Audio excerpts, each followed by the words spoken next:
And that headline says it all. Brew McCoy gained a step or two. It was almost a year ago against South Carolina when he was hurt. But what an afternoon he had for the Tennessee Vols. Brew, of course, growing up in California, went to the famed Mater Dei High School, started his college career at Southern Cal, and Tennessee fans went crazy when you were introduced. Brew, welcome back to college football. That had to be a great thrill for you. Yeah, that was unbelievable, man. I can't describe what that felt like. I also wonder what it's like when every athlete deals with injury, but when your season ends before the month of September is over, what is that like to experience? And you obviously have to dig down pretty deep. Yeah, it's tough. You spend some times. For me personally, I had to watch a few games from a hospital bed, some from a bed at home, and it's tough not being able to contribute to support your team the way you want to, but. It's also motivating once you get on the other end of it. You think back to how that felt, and you're able to kind of push yourself because you know you just how much you care about it, and having a high care factor will take you a long way. You also had something else inspiring you, and you mentioned it, and you celebrated it with one of your touchdowns in the game. You paid tribute to your grandfather, who last fall played such an important role in your life and your family's life as he was struggling to overcome illness. Yeah, while I was going through the rehab process, I had to go home for a while to be with him as he was sick, and unfortunately we lost him. But the impact he had on me just growing up, just thinking about it makes me happy because now I get to kind of live out a lot of things, and he can kind of live through me, and he's always been in my heart every time I've hit the field. So now he's just really motivating me in everything I do. We're watching some of your greatness here. I'm sure it's always fun to come back. As you come back from injury, Brew, I mean, listen, if I pull a hamstring, I'm hobbling for a month, and I'm thinking about it the rest of my life. How do you knock that out of your mind? How do you get out there and practice and simply shut it out? I know that's part of being a great athlete, but tell us about it. I mean, we play a physical game, and kind of where I'm at with it is the longer you play, things happen. And for me, I guess I was just kind of due for one, and I'm glad that I was able to come back from it. I'm glad I came out, stronger, faster on the other end of it. But you try not to really to dwell on it too much. Stuff like that. It's kind of doesn't happen too much, especially to a receiver, and so you just kind of wear it and move on and learn from it. You also have to learn to move on from quarterbacks. You've had a few at Tennessee, obviously going back a couple of years ago with Hendon and obviously Joe last year, and now Nico. Let's talk about Nico and what it's like being in that backfield with him, because so much is expected, and we got a preview on Saturday morning against Chattanooga.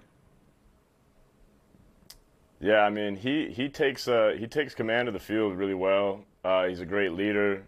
I mean, he's an awesome guy off the field. Like it's just really easy to work with and learn from. And it's been just awesome to see him go out and do what all of us here at Tennessee have seen him do. But now he's putting kind of the world on notice. Like this kid's special, and I think there's a lot of great things to come from him. And as long as we just keep our nose to the grindstone, keep what's important, we got a lot of success in front of us.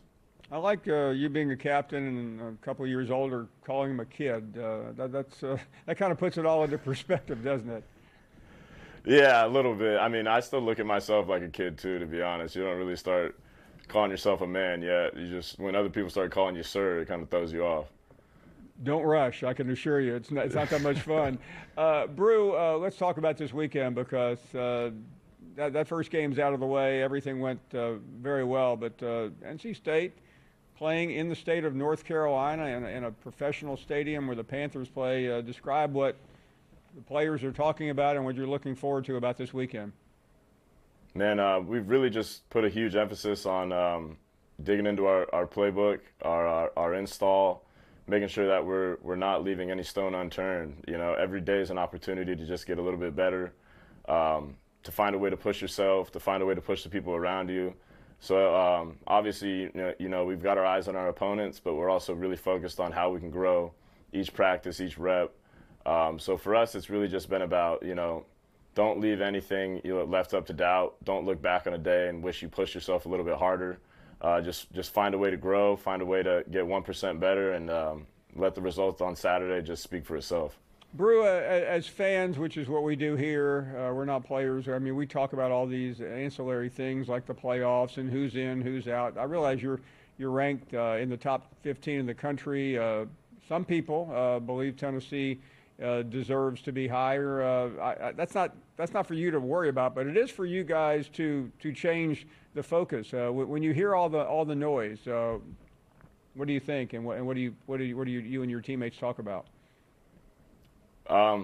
Truthfully, just don't buy into it, because when you're hot, when you're doing good, it's going to be positive, and when you're not, it's going to be super negative. And the best thing you can do is focus on what you can control, which is what you're doing on your day-to-day, how you're attacking the day, how you're pouring into your teammates. So you just really try not to read too much into it, and just focus on what you can control. A shot here of the locker room. Everybody looks pretty chill there. Before you go, I want to talk about something I know is very important to you, and it's great to see young people giving back, and you're giving back in a big way with your charity. Yeah, about a little over a year now, we started a foundation called Huddle for Hearts, and Huddle for Hearts, it provides AEDs to basically at-risk youths or any sports organization that doesn't have access to an AED. I kind of came up with the idea from what happened with Damar Hamlin on the field. I wanted to provide something that directly affected what I do on a day-to-day basis. So, this coming year, for every touchdown I score, we'll be donating an AED subsequently, and we still have done some stuff in the off season, just crowdfunding and finding ways to get in the community to raise money so we can go donate some more AEDs. Just on top of that, just to give much as I can, while I'm here in Tennessee. Well, something tells me you're going to be scoring a lot of touchdowns this year, and I know that will benefit not only Tennessee fans, but a lot of young people who need it. Brew, thanks for coming by. We thoroughly enjoyed it, and all the best this weekend. Man, thank you very much for having me. It was our